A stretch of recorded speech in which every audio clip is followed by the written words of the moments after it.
Can we invite the leader of opposition? Alright, panel, ladies and gentlemen.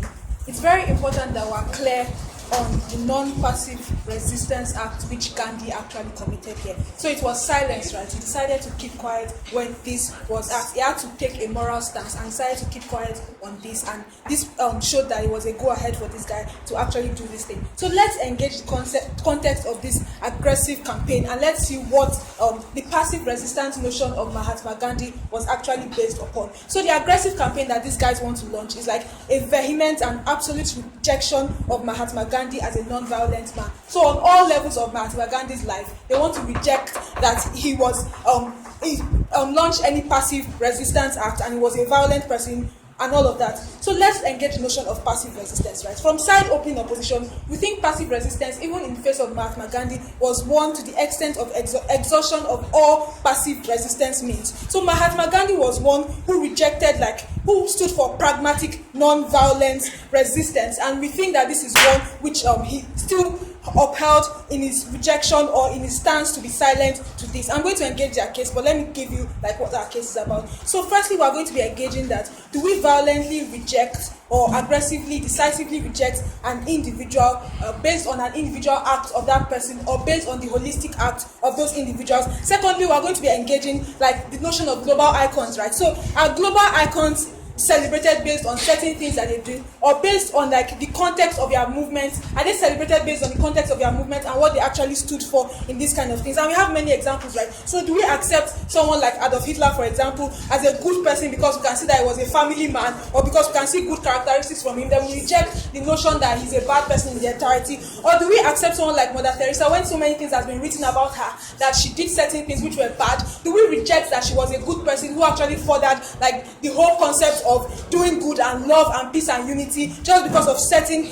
contexts of this engagement that she had? And we also think, importantly, from the POI that Tayo asked, that morality should not be conditioned to perfection. So the essence of Gandhi's morality is not one which we think should be conditioned to perfection. We think morality should be conditioned to the extent that there's a pragmatic necessity. And we think this is the essence of morality which we should base individuals on what they actually do. And we think it's very important to talk about the inevitability of the war and the extreme cases of Kashmir. Tayo will be doing that more on that. And we'll talk also about the consequences of him being seen as a non-passive person, right? A non-violent person. Why we think this sends a very wrong message to the moral code, and why we think this sends a message to reject self-defense and all of that. And we think this is very, very, very bad. So let's engage these guys. So Kumbi tells us that they do not have to be perfect. They just have to do the things which we think they are supposed to do. But we think that perfection should be on the stance of his morality. So we do not think that this individual should actually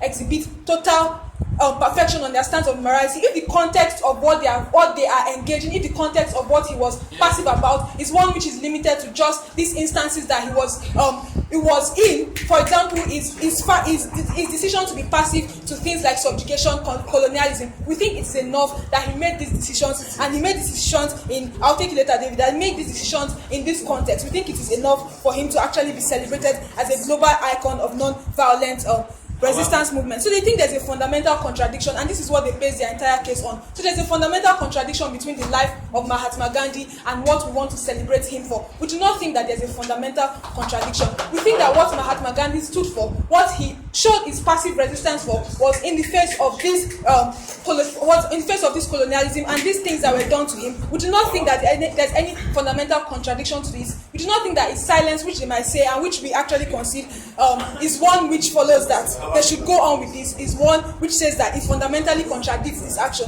So we think when an individual does something which we think is wrong with their stance, does not necessarily mean that that individual is one who is a fundamental contradiction to what they stand for. Closing. Right. If I refuse to fight a bully, I am certain to lose too. How am I non-violent? If you refuse to fight a bully, I am certain you are certain to lose. Am I non-violent?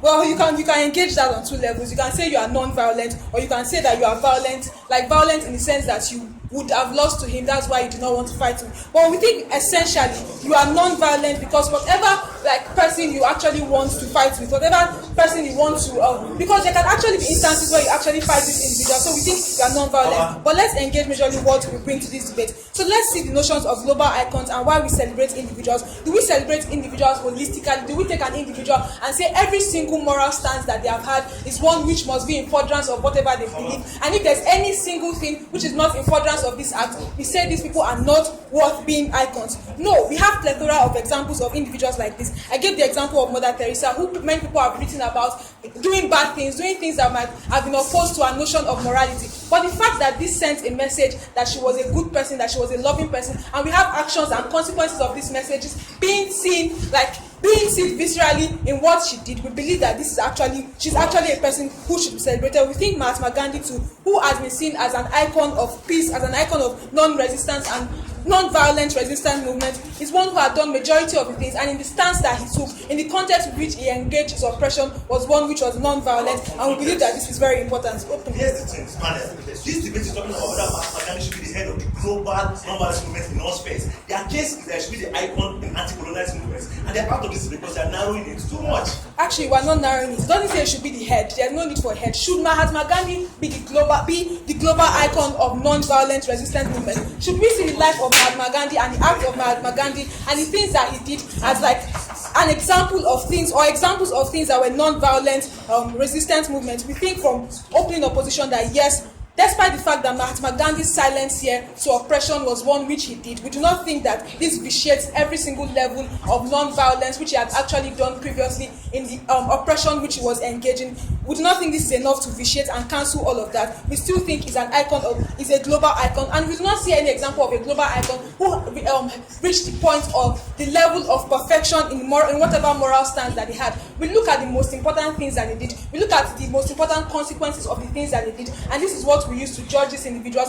and this is what we use to like engage whether these individuals are actually global icons of a certain moral movement or political movement or whatever or not. So we do not think that we should take like single modicums of things, particularly when they do not engage these things in the context of what they were fighting with. We do not think this should be one. We should negate all the activities and things they have previously done. Now, panel, principally because we do not think firstly that morality should be one which is conditioned to perfection, and we do not think that we think the consequences of these actions, removing aggressively as a global icon, is one which is very bad, sends the wrong message of moral code. We are proud to oppose.